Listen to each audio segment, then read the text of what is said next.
شروع اللہ کے نام سے جو بڑا مہربان نہایت رحم والا ہے۔ قاف، قرآن مجید کی قسم کہ محمد صلی اللہ علیہ وآلہ وسلم پیغمبر خدا ہیں۔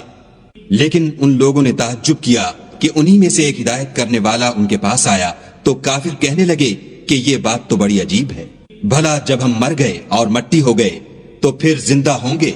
یہ زندہ ہونا عقل سے بعید ہے۔ ان کے جسموں کو زمین جتنا کھا کھا کر کم کرتی جاتی ہے ہم کو معلوم ہے، اور ہمارے پاس تحریری یادداشت بھی ہے۔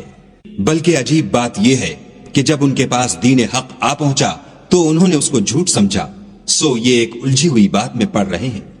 کیا انہوں نے اپنے اوپر آسمان کی طرف نگاہ نہیں کی کہ ہم نے اس کو کیوں کر بنایا اور کیوں کر سجایا، اور اس میں کہیں شگاف تک نہیں؟ اور زمین کو دیکھو، اسے ہم نے پھیلایا اور اس میں پہاڑ رکھ دیے اور اس میں ہر طرح کی خوشنما چیزیں اگائیں تاکہ رجوع لانے والے بندے ہدایت اور نصیحت حاصل کریں، اور آسمان سے برکت والا پانی اتارا اور اس سے باغ و بستان اگائے اور کھیتی کا اناج اور لمبی لمبی کھجوریں جن کا گابھا تہ بتہ ہوتا ہے۔ یہ سب کچھ بندوں کو روزی دینے کے لیے کیا ہے، اور اس پانی سے ہم نے شہر مردہ یعنی زمین افتادہ کو زندہ کیا۔ بس اسی طرح قیامت کے روز نکل پڑنا ہے۔ ان سے پہلے نوح کی قوم اور کنویں والے اور سمود جھٹلا چکے ہیں، اور عاد اور فرعون اور لوط کے بھائی اور بن کے رہنے والے اور تبا کی قوم، غرض ان سب نے پیغمبروں کو جھٹلایا تو ہماری وعید بھی پوری ہو کر رہی۔ کیا ہم پہلی بار پیدا کر کے تھک گئے ہیں؟ نہیں، بلکہ یہ اثر نو پیدا کرنے میں شک میں پڑے ہوئے ہیں، اور ہم ہی نے انسان کو پیدا کیا ہے، اور جو خیالات اس کے دل میں گزرتے ہیں ہم ان کو جانتے ہیں، اور ہم اس کی رگے جان سے بھی اس سے زیادہ قریب ہیں۔ جب وہ کوئی کام کرتا ہے تو دو لکھنے والے جو دائیں بائیں بیٹھتے ہیں لکھ لیتے ہیں۔ کوئی بات اس کی زبان پر نہیں آتی مگر ایک نگہبان اس کے پاس تیار رہتا ہے، اور موت کی بے ہوشی حقیقت کھولنے کو طاری ہو گئی۔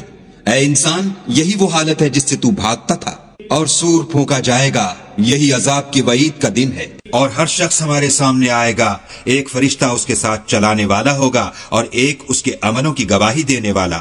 یہ وہ دن ہے کہ اس سے تو غافل ہو رہا تھا، اب ہم نے تجھ پر سے پردہ اٹھا دیا تو آج تیری نگاہ تیز ہے۔ اور اس کا ہم نشین فرشتہ کہے گا کہ یہ اعمال نامہ میرے پاس حاضر ہے۔ حکم ہوگا کہ ہر سرکش ناشکرے کو دوزخ میں ڈال دو۔ جو مال میں بخل کرنے والا، حد سے بڑھنے والا، شبہ نکالنے والا تھا، جس نے خدا کے ساتھ اور معبود مقرر کر رکھے تھے، تو اس کو سخت عذاب میں ڈال دو۔ اس کا ساتھی شیطان کہے گا کہ اے ہمارے پروردگار، میں نے اس کو گمراہ نہیں کیا تھا بلکہ یہ آپ ہی رستے سے دور بھٹکا ہوا تھا۔ خدا کہے گا کہ ہمارے حضور میں رد و قد نہ کرو، ہم تمہارے پاس پہلے ہی عذاب کی وعید بھیج چکے تھے۔ ہمارے ہاں بات بدلہ نہیں کرتی اور ہم بندوں پر ظلم نہیں کیا کرتے۔ اس دن ہم دوزخ سے پوچھیں گے کہ کیا تو بھر گئی؟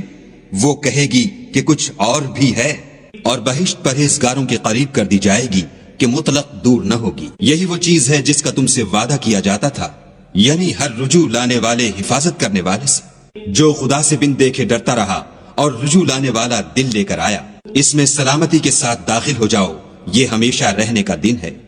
وہاں وہ جو چاہیں گے ان کے لیے حاضر ہے، اور ہمارے ہاں اور بھی بہت کچھ ہے۔ اور ہم نے ان سے پہلے کئی امتیں ہلاک کر ڈالی، وہ ان سے قوت میں کہیں بڑھ کر تھے، وہ شہروں میں گشت کرنے لگے۔ کیا کہیں بھاگنے کی جگہ ہے؟ جو شخص دل آگاہ رکھتا ہے یا دل سے متوجہ ہو کر سنتا ہے، اس کے لیے اس میں نصیحت ہے۔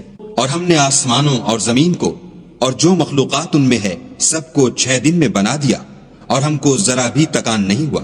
تو جو کچھ یہ کفار بکتے ہیں اس پر صبر کرو، اور آفتاب کے طلوع ہونے سے پہلے اور اس کے غروب ہونے سے پہلے اپنے پروردگار کی تعریف کے ساتھ تسبیح کرتے رہو، اور رات کے بعض اوقات میں بھی اور نماز کے بعد بھی اس کے نام کی تنزیہ کیا کرو۔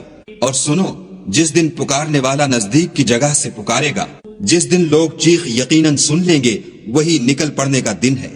ہم ہی تو زندہ کرتے ہیں اور ہم ہی مارتے ہیں، اور ہمارے ہی پاس لوٹ کر آنا ہے۔ اس دن زمین ان پر سے پھٹ جائے گی اور وہ جھٹ پٹ نکل کھڑے ہوں گے۔ یہ جمع کرنا ہمیں آسان ہے۔ یہ لوگ جو کچھ کہتے ہیں ہمیں خوب معلوم ہے، اور تم ان پر زبردستی کرنے والے نہیں ہو۔ بس جو ہمارے عذاب کی وعید سے ڈرے اس کو قرآن سے نصیحت کرتے رہو۔